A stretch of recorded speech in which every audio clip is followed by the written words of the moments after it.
our first topic, which is Australia's place in the global economy, we're going to now end the financial and trade flows. We're now going to move on to the second topic, which is related to exchange rates. And so, what exchange rates are, what do they mean, etc. So, we'll get on to that now. All right, so the first thing to have a think about is what exchange rates actually are. So exchange rates are the price of one country's currency in terms of another country's currency. So it's essentially the value of currency that's explained in terms of another at a given period of time, right? So if you've ever gone to another country, you've ever traveled to another country with a different currency, you might have actually dealt with exchange rates because you have to convert your money from the Australian dollar to whatever currency you're going to need for whatever country you're traveling to, right? So the currency conversion usually occurs in the foreign exchange market. So to conduct trade and investment between countries, it is absolutely necessary to convert currencies, right? Because obviously, if a business in the US is investing in Australia, they are not going to use the US dollar. They're probably going to use the Australian dollar because it's an Australian company. So Australia has had a floating exchange rate system since December of 1983. So for a very long time, we've actually been operating with a floating exchange rate system, and we'll talk a little bit about what exactly that means and what we need to consider in terms of that. And what that means for Australia as well. So before we get onto that, we're going to quickly have a look at the measurement. So there are a few different ways that we can measure exchange rates. First one is to other individual currencies, which I'm sure most of you are already aware of. So there is not one single exchange rate for Australia. There are many exchange rates. In terms of whatever countries and currencies Australia deals with. So we have an exchange rate for the Australian dollar and the US dollar. So for example, 60 Australian cents will buy you, let's say one US dollar is equal to 60 Australian cents, and etc. So that's one example, and then you'd have the same thing for every other country, right, that we want to have an exchange rate with, essentially. So a bilateral, which means two countries, or cross rate is one country in comparison to another. So it is possible that against the other currencies, the Australian dollar may be going up or it may be going down. So this is the most common form of the exchange rate. So if I'm traveling, for example, let's say I'm traveling to New Zealand, then I will get the New Zealand dollar and use the exchange rate between Australia and New Zealand. So that is the first type. The second type we have is called the TWI, or the Trade Weighted Index, and that is actually created a concept that was created by the RBA, the Reserve Bank of Australia, and this is essentially measuring the movements of the Australian dollar against a basket of different currencies that Australia trades with the most.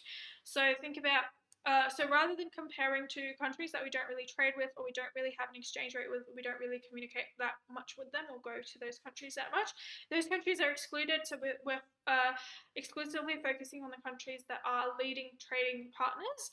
And then they're weighted according to significance of Australia's trade. So think back to when I said that right now China.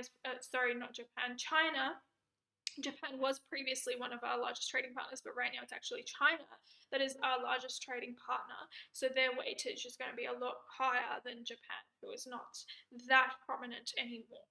Okay, so it provides a much better overall picture of the value of the Australian dollar, as well as an accurate measure of the Australian dollar, because we're now just comparing to trading partners that we trade the most with. So our leading trading partners, so it's trade weighted essentially. So however, the TWI is limited in that it is calculated using the volume of trade with other countries, not necessarily the currency in which trade occurs. Okay, so that is something to have a think about as well, and that's a potential limitation. So if you're asked to discuss the TWI, then you have, there we go, a positive, and you also have something as a disadvantage or a limitation that you can also talk about. For example, the significance of the exchange rate with the USA and Japan has declined, while the exchange rate with China has become more prominent. So it reflects who we are trading with in the global economy. So an increase in the TWI means that we have a stronger Australian dollar compared to the currencies of our trading partners, and decrease means the complete opposite. So the above 2 points are commonly tested in multiple choice, so please make sure that you do know them. All right, so then we're going to move into the factors that impact supply and demand of the Australian dollar. So, demand for the Australian dollar is essentially represented by all of the people that want to buy the Australian dollar. So, therefore, will increase demand, right? And supply of the Australian dollar is how much supply there is of the Australian dollar. So, people who want to sell out the Australian dollar, they don't want the Australian dollar anymore. So, an increase in the value of the country's exchange rate is known as an appreciation, and a decrease in the value of the country's exchange rate is known as a depreciation. So you've got two really important terms that you want to make sure that you really understand, right? So increase is we're looking at appreciation, decrease, depreciation. Okay. So now let's have a look into what actually impacts the demand for the Australian dollar. So demand for the Australian dollar is represented by all of those people who want to buy the Australian dollar, right? Think back to previous slide, right? Think of it as a foreigner. So let's say a foreigner is coming into Australia. They are traveling to Australia for a holiday. So they are traveling, let's say they're traveling from New Zealand. So currently they have the New Zealand dollar. They need to transfer that, or they need to exchange it for the Australian dollar, because when they come into Australia, they can't go into the Woolies store and pay in their New Zealand dollar. They need to pay in the Australian dollar. So the demand for the Australian dollar relates to inflows on Australia's balance of payments. So think about it. First thing, the size of financial flows into Australia from foreign investors who wish to invest. Right, so that's one example. If you are living in the US and you want to invest in Australia, you're not going to invest in the US dollar, you're going to invest in the Australian dollar because you are investing into Australia, right? So an Australian business will require the Australian dollar. Australia's interest rates, so a high domestic cash rate will mean that you're going to get higher returns as a foreigner, for example. So that may encourage you to go and invest into Australian banks, etc. So that's going to increase again the demand for the Australian dollar. Third one that we have is expectations of a future appreciation of the Australian dollar will increase demand by speculators. So think back to what does an appreciation of the Australian dollar actually mean, right? Okay, an increase.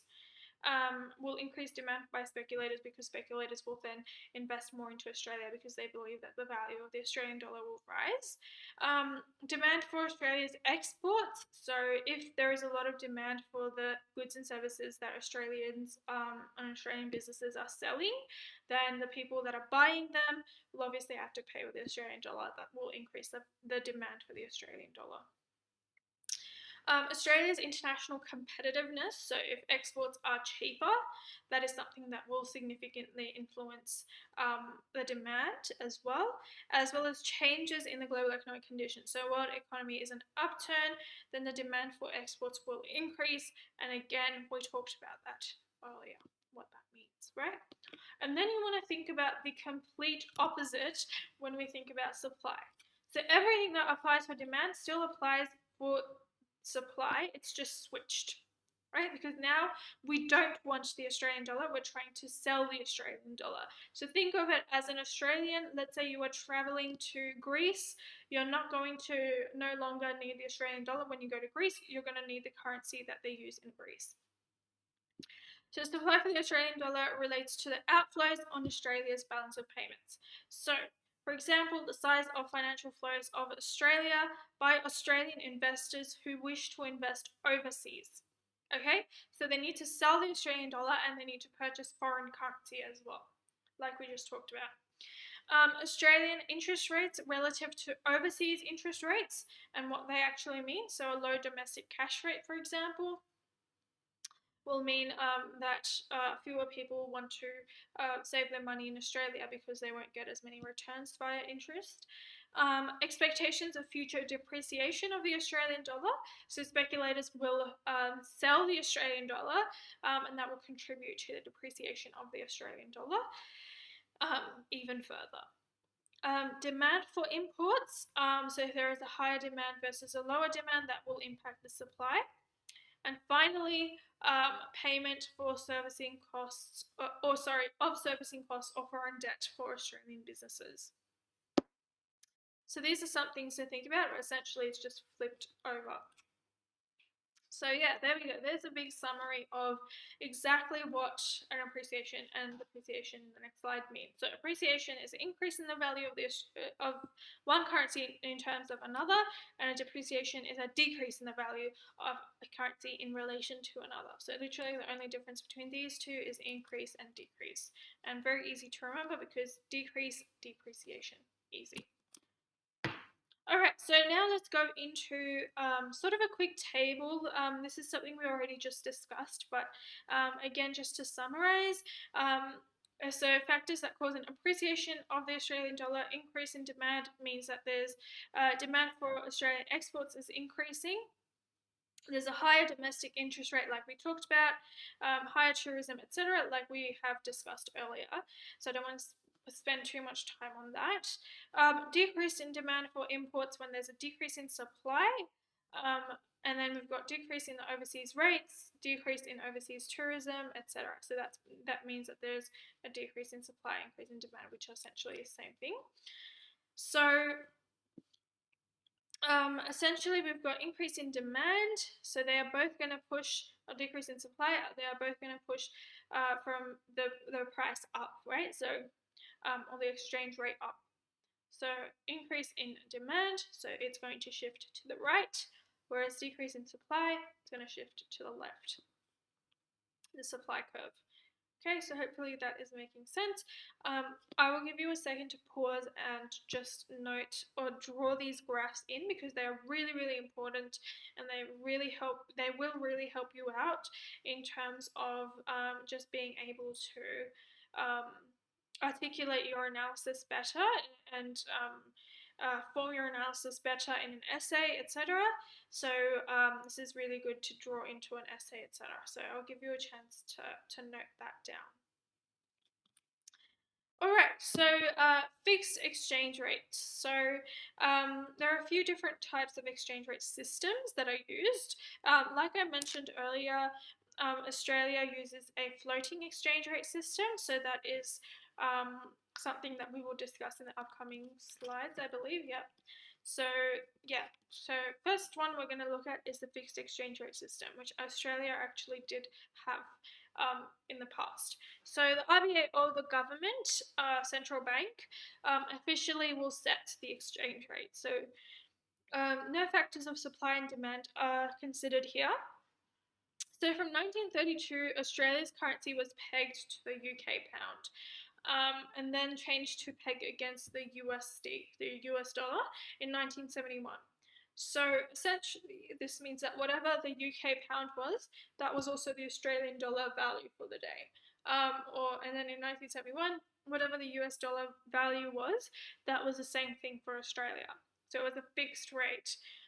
So the exchange rate was then fixed to the trade weighted index, which was created by the RBA.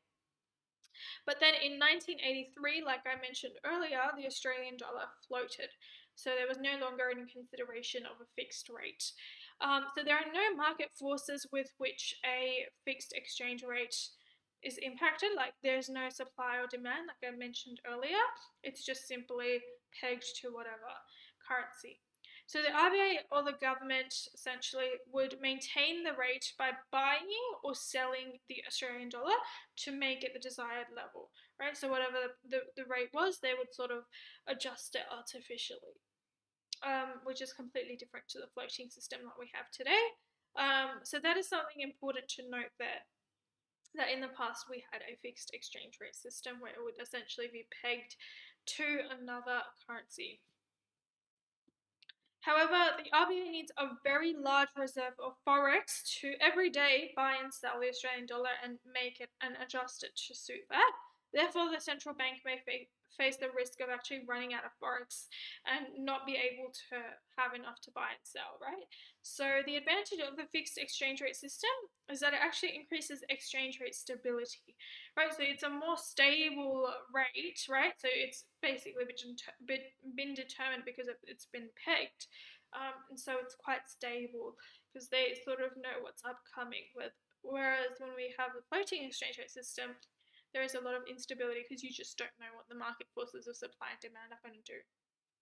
One day it could be one exchange rate, the next day it could be completely flipped on its head and completely different.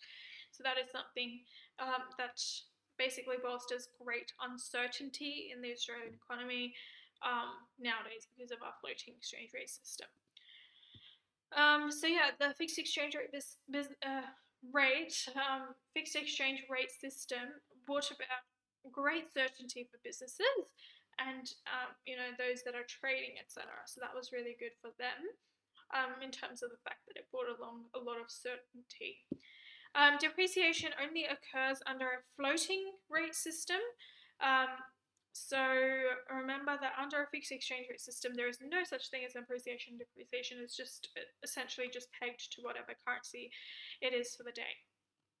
So if exchange rate is fixed, a depreciation is known as a devaluation or a revaluation because again, it's determined by the people, by the governmental, the central bank or whatever pegged rate it's at. So really we can't call it appreciation, depreciation because it's not in accordance with the market forces of supply and demand.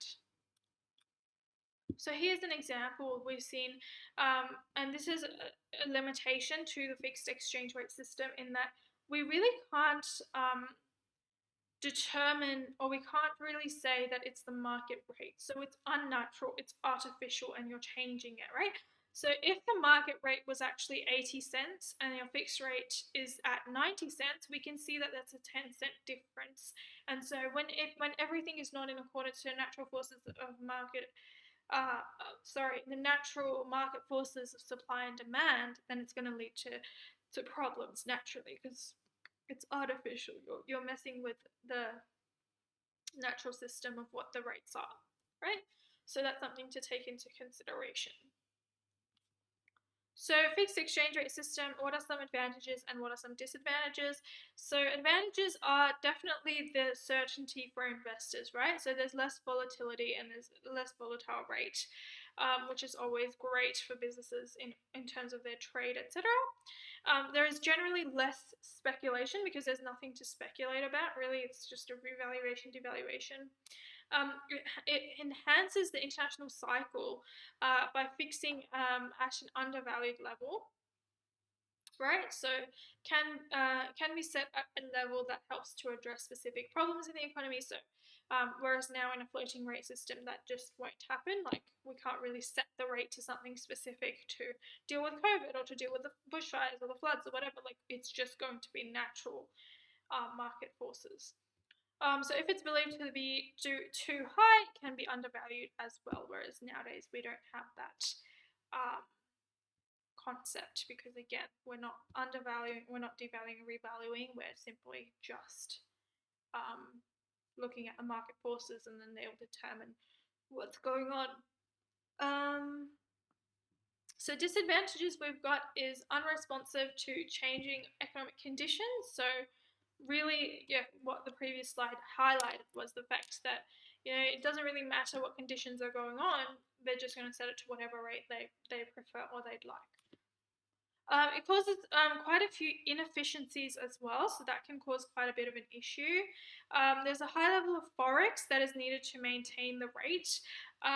So again, that's something we discussed. So if they've run out of forex, it's going to cause quite a bit of trouble. There's a constraint in terms of global free trade, and significant speculative capital inflows can occur. Sorry, not inflows, flows can occur. And the process of supporting the currency affects the domestic money supply, right? So the idea of you're artificially buying and selling the currency, but that's just not natural, and so that's going to impact essentially what is the natural domestic money supply. Okay. So hopefully that's making sense. Feel free to pause here and note down anything that you do find relevant. All right, moving on to the next slide, which is the flexible floating exchange rate. So since 1983, Australia's actually operated under a flexible exchange rate, a floating exchange rate, like I've been sort of hinting at throughout the lecture, whereby market forces of demand and supply determine the equilibrium price of the Australian dollar in terms of any other currency, right? So yeah, it's essentially up to the market forces of supply and demand, which means there's a lot more volatility. This means that the equilibrium of the Australian dollar will change according to supply and demand and how it fluctuates in terms of global and domestic economic conditions. So the floating exchange rate has provided a buffer against external shocks, particularly shifts in the terms of trade, which we talked about earlier, allowing for the economy to actually absorb them without generating the large inflationary or deflationary pressures that did come from the previous fixed exchange rate system. So we can avoid those sort of issues now a lot more with the floating exchange rate system, because it's now no longer pegged to anything specifically. Right, so hopefully that is making sense so far. Moving on, so while discretionary changes were made to the value of the Australian dollar under previous exchange rate systems, it was very difficult to actually calibrate the adjustments to provide an effective buffer against the shocks that did come about in the economy. So that's something to consider as well, right? So the shift to a floating rate has therefore contributed to the reduction in the output volatility. So it has also enabled the RBA to set monetary policy that is best suited to economic conditions in the domestic economy. Right, so whatever's best for the economy, they can sort of have the freedom to do that and not worry about other sort of issues such as buying and selling forex, etc. So the types of floats include, first of all, we've got a clean float, which is a pure demand and supply. There is no central bank intervention. It's just completely based on supply and demand. And then we've got a dirty float, which means that to some extent it is actually there is central bank intervention. So that is something to actually consider. And in Australia, we have a dirty float. So there is some intervention. And we'll talk about what certain interventions there are, and how they actually do somehow still control to a certain level what the exchange rate is. Okay, so there are before we get onto that, let's go through advantages, disadvantages of floating exchange rate system. So the market forces determine the price for the Australian dollar that reflects the state of the economy, right? So when we have a look at the price of the Australian dollar, it's essentially, okay, what's going on in the economy? What are the market forces of supply and demand? So if we go back, it is at the market rate. Right, so it exposes the economy and basically assists in making necessary adjustments. We've got better adjusted to external shocks as well, so the terms of trade, the current account deficit, they are all accounted for. The government can pursue a more effective and independent sort of approach because, again, the balance of payments doesn't play as much of a role anymore. Right, so greater global financial integration as well, of course, and discourages speculative investment. So actually, it can discourage speculative investment depending on the scenario, but it can actually also more so encourage speculative investment as well. So that's something to note down there as well. So it's sort of in the middle, depending on the situation that you're at. So greater volatility caused by changes in the exchange rate expectations relating to the state of the economy, of course, right? So that's the big disadvantage is the volatility aspect and how that impacts businesses and their trade. encourages speculation, like I talked about. So, because speculators will sort of have a go at predicting, okay, will there be an increase or will there be a decrease in the currency? Subject to shift in market sentiment, as well as valuation effect occurs on the CAD and to the net foreign liabilities as well. So something also to note down is the Dutch disease, where basically it goes into the idea that a boom in one export industry causes an appreciation, which makes other industries then therefore less competitive. So that's something to also think about under the floating exchange rate system and how that can cause a few issues or some troubles down the line. All right, so managed exchange rate system. So remember how I talked about the fact that we've got a few different types of systems. So the third one that we're going to look at is a variation or type of the fixed exchange rate system as well. So it's operated in Australia from November 1976 to December 1983. So this is where the RBA would peg the value of the Australian dollar at 9 a.m. every morning, and this consequent price would operate throughout the day. Okay, so simple as that. Essentially like a fixed exchange rate system.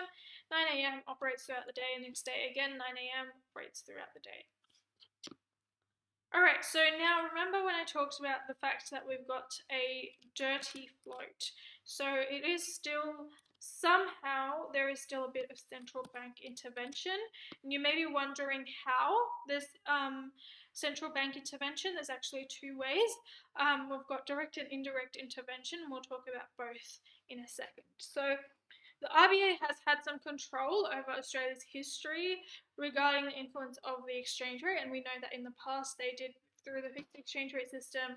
So since 1983, however, the RBA will intervene in the foreign exchange market to smooth out fluctuations in the Australian dollar. So once we've moved into like a flexible floating exchange rate system, obviously we've got a lot of fluctuations, a lot of volatility. So the RBA has been sort of there to influence or intervene in that system as well. So the two specific policies the RBA can use to affect the value of the exchange rate under the floating exchange rate system particularly is number one, to dirty the float, which is direct intervention, and adjust monetary policy, which is an indirect intervention. So let's get into it.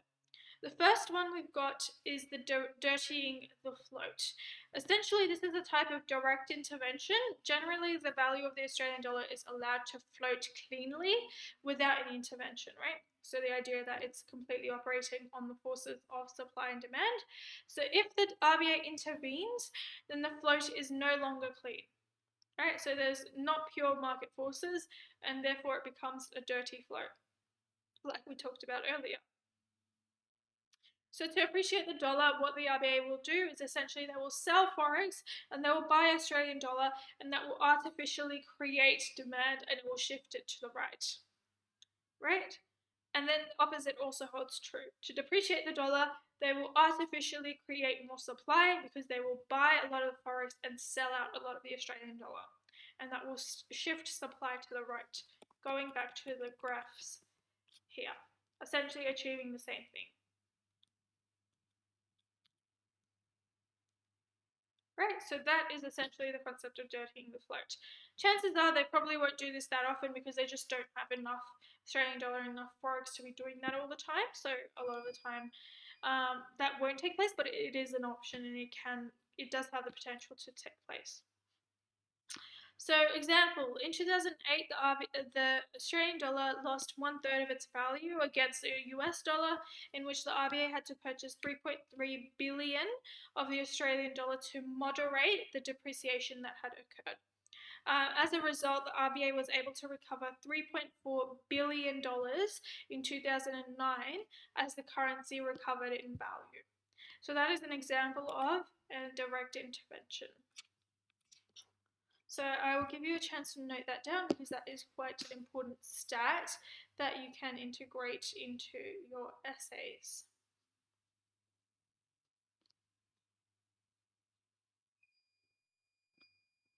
Right. Alright, moving on to indirect intervention through the adjustment of monetary policy.